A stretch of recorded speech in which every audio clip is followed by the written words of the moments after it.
জানা সুলেখা মাইতি, সবাই এক এক করে আসুন। উজ্জ্বল ভৌমিক, ওনার হাতেও কৃষক বন্ধু মৃত্যুজনিত সহায়তা প্রকল্পে 2 লক্ষ টাকা ওনার অ্যাকাউন্টে প্রদান করা হয়েছে। সেই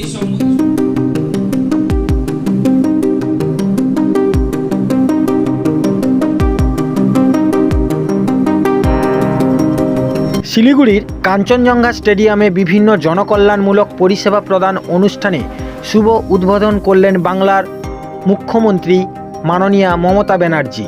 পূর্ব মেদিনীপুরের এই রূপ জনকল্যাণমুখী পরিষেবা প্রদান সভায় উপস্থিত ছিলেন পশ্চিমবঙ্গ সরকারের কারা দপ্তরের মন্ত্রী অখিল গিরি, পূর্ব মেদিনীপুর জেলা পরিষদের সভাধিপতি তথা পটাশপুর বিধানসভার বিধায়ক উত্তম বারিক, পূর্ব মেদিনীপুর জেলা পরিষদের সহসভাধিপতি সুহাসিনী, পূর্ব মেদিনীপুর জেলার জেলাশাসক তানভীর আফজাল, এগরা বিধানসভার বিধায়ক তরুণ মাইতি, মহিষাদল বিধানসভার বিধায়ক তিলক চক্রবর্তী, এছাড়াও উপস্থিত ছিলেন পূর্ব মেদিনীপুর জেলা পরিষদের কর্মদক্ষ বৃন্দগণ সহ অন্যান্য বিশিষ্ট ব্যক্তিবর্গ।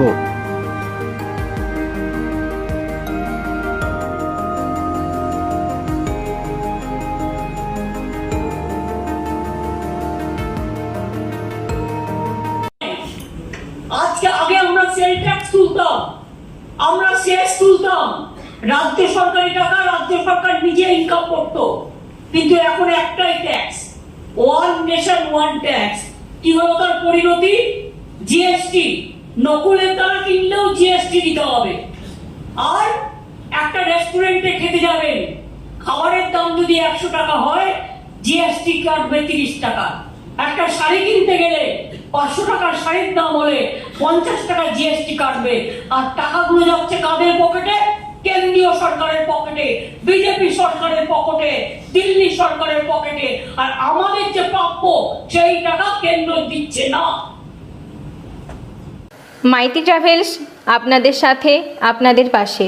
যে কোনো অনুষ্ঠানে ছোট গাড়ি এবং বড় ভিডিও কোচ, ট্যুরিস্ট বাস ভাড়ার জন্য যোগাযোগ করুন এই নাম্বারে। নাম্বারটি হলো 9046748087। ধন্যবাদ।